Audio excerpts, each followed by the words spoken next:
Okay, so let's do the chanting straight away. I think we have some people not here yet, a little bit late, but we'll start straight away anyway, and hopefully they'll join very shortly. Namo Tassa Bhagavato Arahato Samma Sambuddhassa. Namo Tassa Bhagavato Arahato Samma Sambuddhassa. Namo Tassa Bhagavato Arahato Samma Sambuddhassa. Buddham saranam gacchami, Dhammam saranam gacchami, Sangham saranam gacchami, Dutiyampi Buddham saranam gacchami, Dutiyampi Dhammam saranam gacchami, Dutiyampi Sangham saranam gacchami, Tatayampi Buddham saranam gacchami, Tatayampi Dhammam saranam gacchami, Tatayampi Sangham saranam gacchami. Namo Buddhaya, Namo Dharmaya, Namo Sanghaya, Namo Buddhaya, Namo Dharmaya, Namo Sanghaya, Namo Buddhaya, Namo Dharmaya, Namo Sanghaya. I take refuge until I am enlightened in the Buddha, the Dharma, and the Sangha. Through the positive potential I create by practicing the 6 paramitas, may I soon attain enlightenment in order to benefit all sentient beings. I take refuge until I am enlightened in the Buddha, the Dharma, and the Sangha. Through the positive potential I create by practicing the 6 paramitas, may I soon attain enlightenment in order to benefit all sentient beings. I take refuge until I am enlightened in the Buddha, the Dharma, and the Sangha. Through the positive potential I create by practicing the 6 paramitas, may I soon attain enlightenment in order to benefit all sentient beings. May all sentient beings have happiness and its causes. May they be free from suffering and its causes. May they never be parted from the happiness beyond suffering. May they abide in equanimity, free of bias, attachment to the near, and aversion from the far. I shall cause this. Great compassionate Buddha, please inspire me to be able to do so. Reverently I prostrate with my body, speech, and mind, and present clouds of every types of offerings, actual and mentally transformed. I confess all of my negative actions accumulated since beginningless time, and rejoice in all the virtues of all holy and ordinary beings. These remain until cyclic existence ends, and turn the wheel of Dharma for all sentient beings. I dedicate the virtues of myself and others to the great enlightenment. However innumerable all sentient beings are, I vow to save them all. However inexhaustible my delusions are, I vow to extinguish them all. However immeasurable the Dharma teachings are, I vow to master them all. However endless the Buddha's way is, I vow to follow it completely. Om Mani Padme Om Mani Padme Om Mani Padme Tayata Gati Gati Para Sumgati Bodhi Soha. Tayata Gati Para Sumgati Bodhi Soha. Tayata Gati Para Sumgati Bodhi Soha. So today is the part 7 of the commentary on the first verse, and we'll finish this up today and then start on verse 2 next week. Okay, so I hope you're looking forward to today's class, or been looking forward, because actually it's here now, and looking forward to the following classes, commentary on all of the verses of the 8 verses of thought transformation. So let's do some meditation now. So get comfortable, bring your mind inside your body. Past is gone, future's not here. So release the tension from the tips of your toes all the way up your legs, up your upper torso, to your shoulders, to the tips of your fingers, then to the top of the head. So let's take a few moments to do this now. Try your best to keep the body still, unless you have to manipulate it a little bit to release the tension.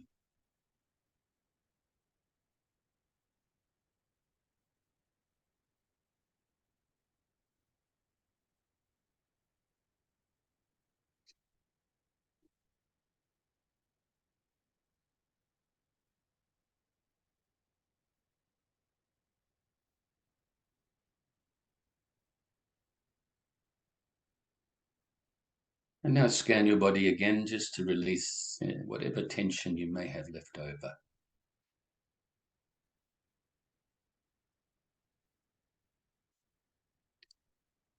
And now bring your focus to the tip of your nose initially. And we are going to meditate on the breath. Or I guess more specifically, the feeling of the breath as you breathe in your nose, all the way into your lungs, and then back out your nose again. Just follow this feeling of the breath, this beautiful breath, deep into your mind.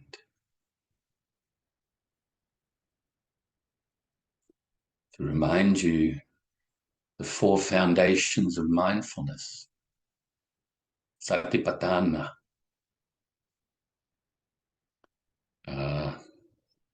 The body, feelings, mental feelings that is, mind and mind activities, or activities of the mind. So we're engaging all of these four foundations of mindfulness as we focus on an object, in this case, the breath. The breath is physical. You're focusing on initially the sort of physical feeling of the breath, but actually deep into the mind, feelings may arise and you don't cling to them, grasp at them, and so forth. It's kind of the feeling, the mental feeling of the breath. And then the mind itself is engaged here, and the activity is also engaged. So sati patana, sati means mindfulness, patana means foundations.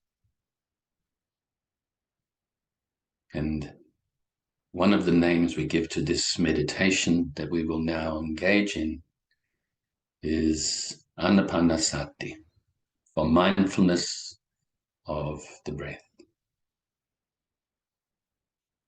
It can also be called samatha, which means calm abiding. The goal is to realize one-pointed concentration eventually, or samadhi. So focusing on this breath, the feeling of the breath as you breathe in your nose, into your lungs, back out your nose again. You may also add the extra technique of counting breaths from 1 up to 10. Of course, if you get distracted as you're counting towards 10, then you go back to 1 at that time. So 1 in breath and 1 out breath is 1, and so on and so forth. As we are practicing this breath meditation, if thoughts arise or any mental agitation or activities arise, don't cling to them. Don't grasp at them. Also, don't try to force them away or deny them even. But simply and naturally let them go as you replace the mind back onto the breath. And also, if your mind starts to become what I call fluffy or dull, sleepy, then wake it up a little bit by refocusing on the breath more brightly.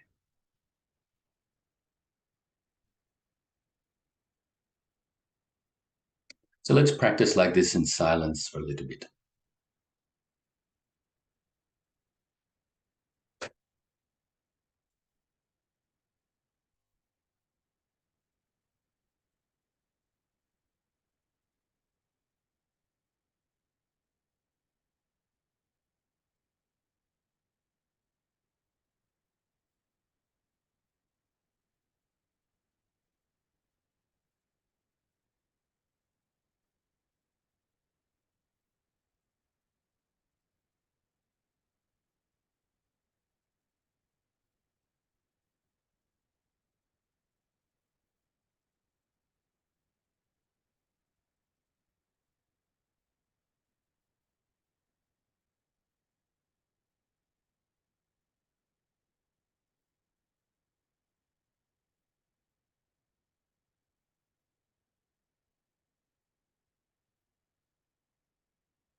So now we can feel very pleased with ourselves for engaging in the practice.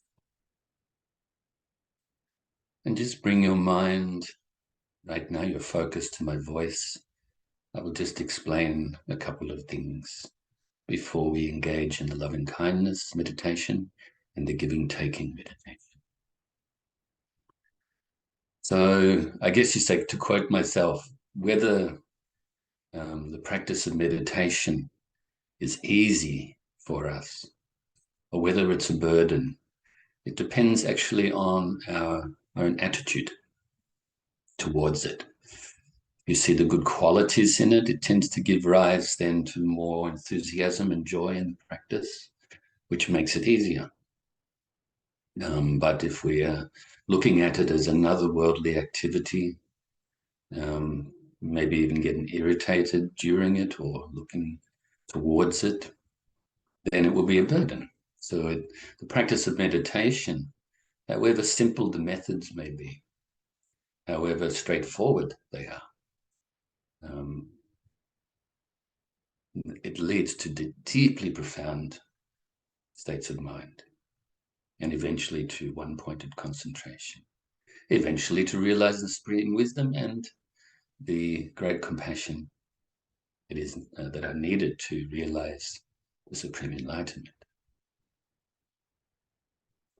So it depends on ourselves. If you find yourself falling into sort of the trap of it becoming a burden, then just remind yourself of the good qualities of the practice and of your own mind too.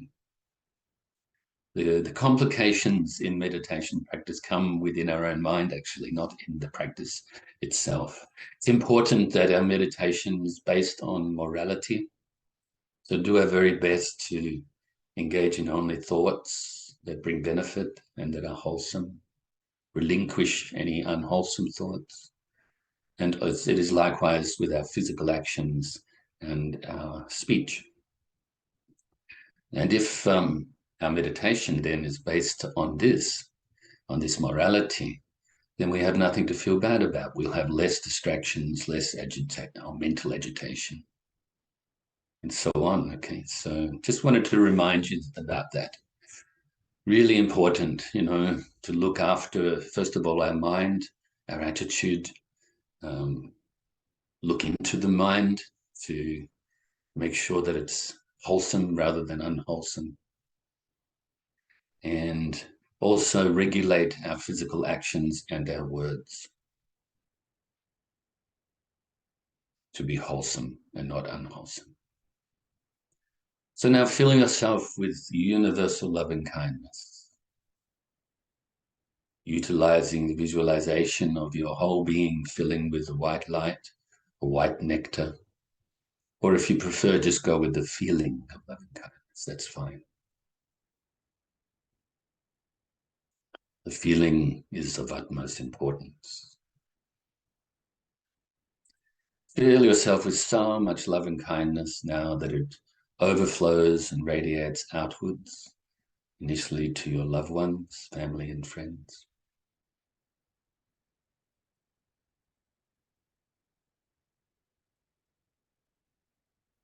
Filling them with the universal loving kindness.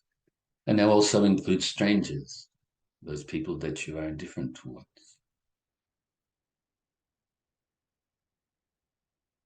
And even those that you may regard as enemies. May all of these different types of people from your own perspective, may they have happiness and the causes of happiness. May they be free from suffering, free from the causes of suffering, and may they be peaceful.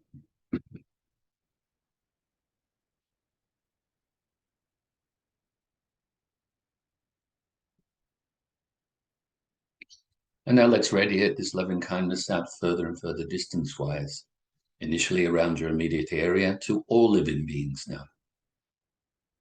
Whether they are living in the waters or on the land, even under the land or flying through the air. Whatever type of physicality they have, however they were born, however they live, however they die. May all of these living beings Be free from the causes of suffering, and therefore free from suffering. Engage in the causes of happiness, and therefore experience happiness. May they be peaceful. And now throughout your whole state, counting. And other states and counties throughout your whole country. They're gathering so much momentum now, radiating further and further. Now include other countries, those you're familiar with and have an affinity towards, those you're indifferent towards, and those, for whatever reason, you may have a negative feeling towards. Also have your loving kindness pervade throughout all of the oceans, all the way to the core of the earth and to the outermost atmosphere. In all directions, extend this loving kindness throughout the whole world and other worlds throughout the whole solar system and all solar systems throughout the galaxy and all galaxies throughout the universe until your loving kindness pervades throughout infinite space. You are not separate from this infinite space and all other living beings.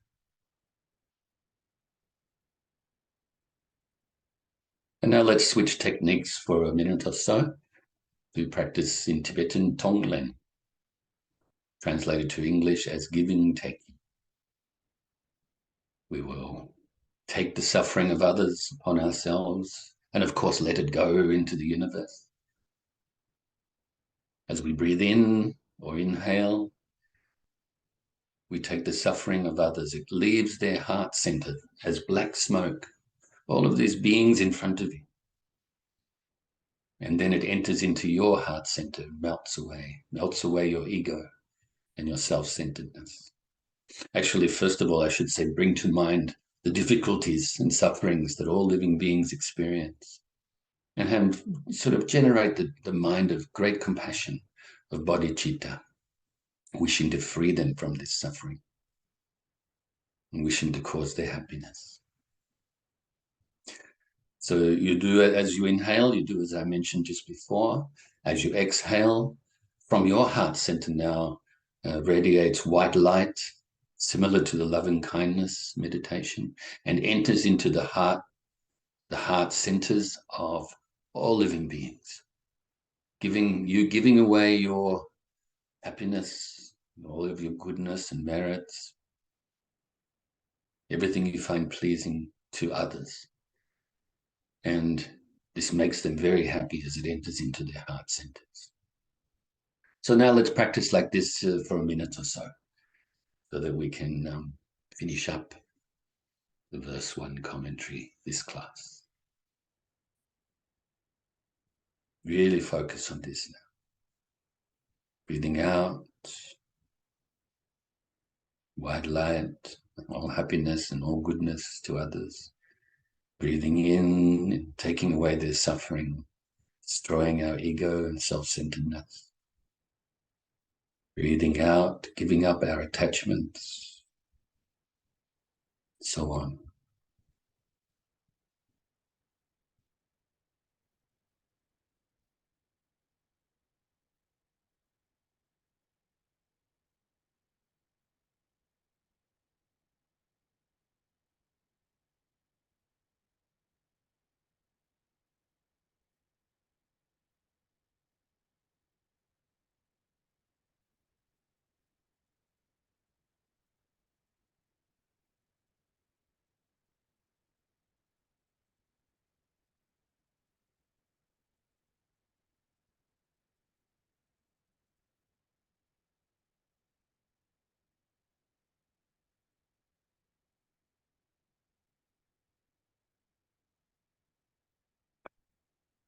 And just to remind you, these meditations that we're engaging in now, you should do for a little bit longer, at least a little bit, if not a lot longer than we do in this class. My motivation for us to do, a short chanting session as well as these meditations, however brief, is that we get the chance to do some practice. chanting practice to absorb the mind, and also the different meditations to remind us to practice daily or as often as you can and for longer. Okay, so it's not just a Dharma talk, it's actually the chance to put in some practice, however brief. Okay, so now you can cease the visualization and let's do the dedication prayer. Due to this merit, may I soon attain the enlightened state of the Buddha, so that I may be able to liberate all sentient beings from their suffering. May the precious bodhicitta, not yet born, rise and grow. May that born have no decline, but increase forevermore. And may the precious view of shunyata, not yet born, rise and grow. May that born have no decline, but increase forevermore. Excuse me. Okay, so hopefully everybody's doing well today, wherever you are. Of course, it's for Hanukkah there in England, it's summertime, so maybe 15 degrees. No, I'm joking around. I think my uncle actually mentioned the other day, or actually about a week and a half ago now, is that was getting warmer to low 20s, so I don't know what the temperature is. For us, it's definitely winter. Of course, our temperatures don't go down as low as they do in Britain and certain parts of Europe, but our nights have been quite cool. I think last night it got down to about 7, and today maybe 13 degrees, something like that, as a top, but it is quite cool. So anyway, let's do this commentary to finish up verse 1. With the wish to attain enlightenment for the welfare of all sentient beings who are more precious than a wish-fulfilling jewel, I will constantly practice holding them dear. So isn't it amazing how you can get 7 parts or 7 times approximately 20 minutes, so an hour and 40 minutes out of 3 lines like that. But as I mentioned, these verses are compressed teachings. You know, this thought transformation, these teachings of thought transformation go right back to the time of the Buddha, and prior to that as well, of course, previous Buddhas, different places. But of course, the Buddha would have spoken them out maybe for longer teachings, and then given it in verse form. And of course, over time, they started to be written down. These ones written, you know, something like sort of 800 years or 900 years ago. And so they come in these 8 verses, and they're quite compressed, so they do need commentary. Otherwise, as mentioned before, they could be misunderstood, or at the very least not understood to the fullest. You know? And of course, we need to know the purpose of why we're doing this, why we're practicing this thought transformation. We need to know the methods on how to achieve the goal, and then we need to actually put them into practice. And so these commentaries help us to be able to do so. So like I said, about 140 minutes approximately. We've spoken about this for, and by the end of this class anyway. Now, of course, if we were doing face-to-face classes, anywhere between an hour and a half and 2 hours or longer, if I didn't look at the watch. Sometimes, of course, some of you know about that.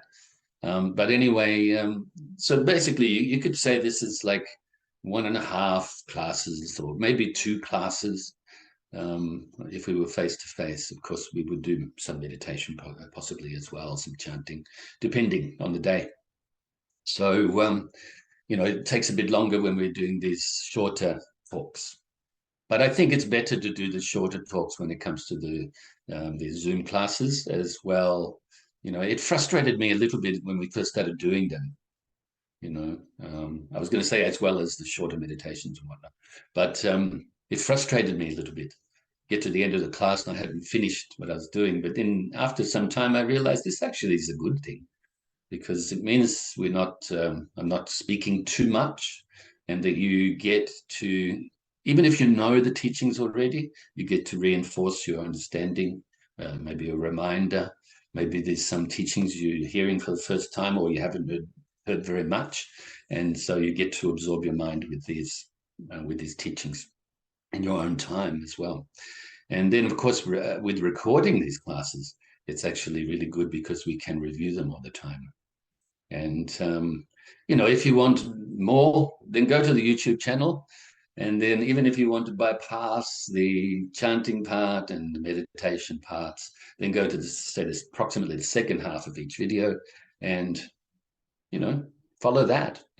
I've numbered them, so you can just follow in order. Maybe go back to where we started these, for instance, these 8 verses back at, I think, the beginning of February. And then, work your way through. 7 times 20, the commentary on the first verse. But we did introductions, we did overviews. So there's quite a lot of details there. All right, so last week I started to get into this part, okay? So I've given you some things to really think about during this, some things that we can consider. For instance, the interconnectedness of all beings, and all beings have been our mother in the past, and so on and so forth, and having this vast mind where we now are sharing everything and giving up everything for other living beings, considering infinite living beings, not limiting ourselves, seeing the goodness in this practice. And also this one today. I started last week talking about the emptiness of self, even though this goes directly to the verse number 8.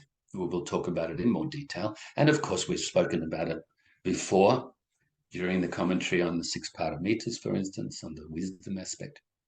But I'll briefly mention these today for us to consider, to be able to practice this first verse of putting others above ourselves, for instance, with the wish to attain enlightenment for the welfare of all sentient beings. They are more precious than anything.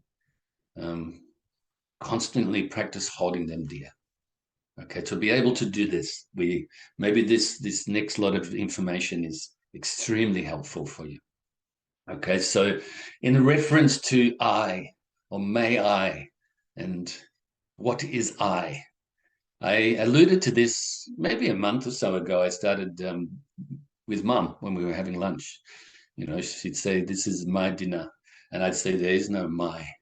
I think she was maybe in the beginning thinking I was being contrary or something, but actually I said, "This is teaching, little teachings along the way. There is no such thing as this belief in I, this separate self, But what we do a lot is actually reinforce the belief in self by using these words all the time. So maybe when you do use these words, because we have to for convenience at certain times, then remind yourself of that. There's that I again. Isn't it funny? This is my computer. Actually, if this was my computer, then even after I pass away, it's still my computer. Or if the computer, in years to come breaks down, is it still my computer, or is it then my rubbish? It's not my anything.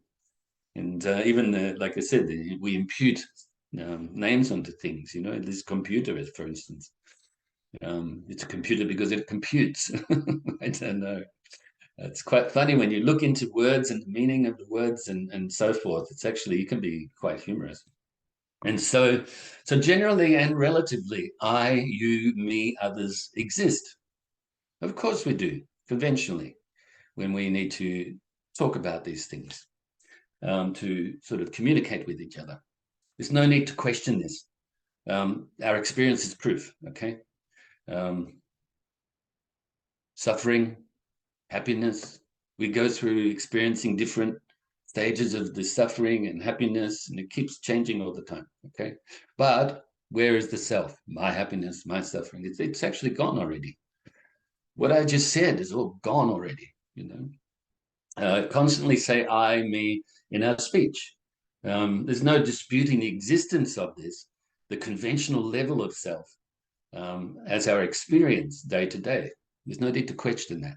What we need to question is the ultimate nature, we remember the past in our youth, the self, we looked different, we acted different, we learned things more, maybe we unlearned things more in a good way, maybe in not such a good way sometimes, so we get older, where is the self? I'm older now than I was when I just said, where's the self? But maybe younger too. As my birthday greeting often says, older than yesterday, younger than tomorrow, ageless in the present. No time. Also a self that pervades both stages, when we're younger and we're older. There's sort of each moment leads into the next moment, conscious continuum. And now, of course, of our experiences and our actions, our thoughts and so forth, color it all, continue this cycle. The body and the mind, the five skandhas, in other words, what is the nature of the individual? What is the nature of these five skandhas? Impermanence. They have the nature of being unsatisfactory, and there is no self, permanent self, to be found anywhere. But if we purify the mind, develop or realize the supreme wisdom and the great compassion, then we can attain nirvana, which is freedom from all of this conditioned existence, all of this dualistic existence that experiences happiness, experiences suffering, maybe lives like things are permanent so often, but actually impermanent. Even our happiness comes and goes. And as mentioned before, maybe happiness is really the relief of the suffering, isn't it? And then, of course, we live like there's a self, but actually there's no self. But also there's no self. That's why I first mentioned here that there's no need to question the fact that relatively we exist as a so-called self. That's changing all the time. So different traditions have different beliefs. Some believe there's a soul and there's permanence. Soul interdependent or independent of the skandhas of our mentality and physicality. Buddhism doesn't believe this. Okay, so they believe there's this idea of self or soul that is independent of our physicality and of our mentality. But from a Buddhist perspective, this is actually nonsense, really. So,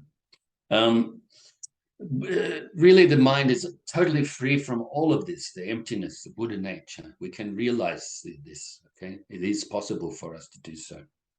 This conscious continuum I mentioned related to karma, cause and effect. We are continually creating the conditions we experience ourselves.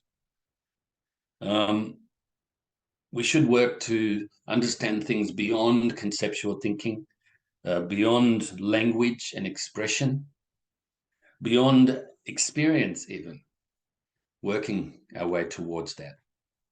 Then, of course, an example I should mention from the time of the Buddha gave the example of a chariot, the makeup of the chariot, all of the constituents of the chariot. Where's the self in that? Where's the chariot in that? Or the whole thing, where's the chariot in that? Is the self? In other words, all of our five skandhas, is that the self? And if it is, it just changed. But in the constituents, each skandha or each parts, all of the parts of the skandhas of each skandha, self cannot be found anywhere. Impossible. Everything exists dependently or interdependently, not independently.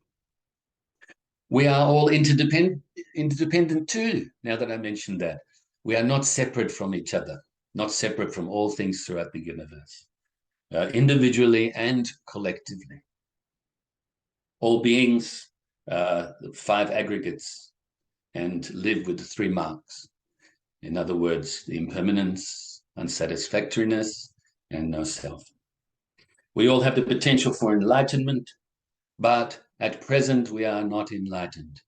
But again, I'll say, maybe we are enlightened, but we don't realize it yet. There is enlightenment, but no enlightenment is there.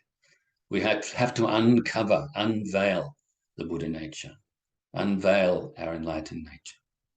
We all have the potential here.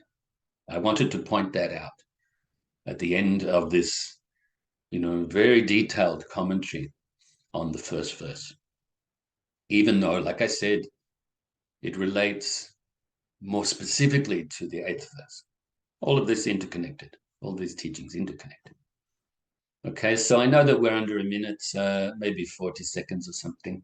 Hopefully you've enjoyed today's class, and I look forward to continuing these commentaries. In fact, just continuing onwards with these classes.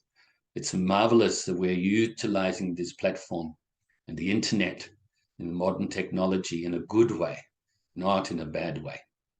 We're utilizing it to bring benefit to ourselves, to others, whether you're taking part in person or watching the videos later, sharing it with others. I always rejoice in your meritorious goodness. Smile.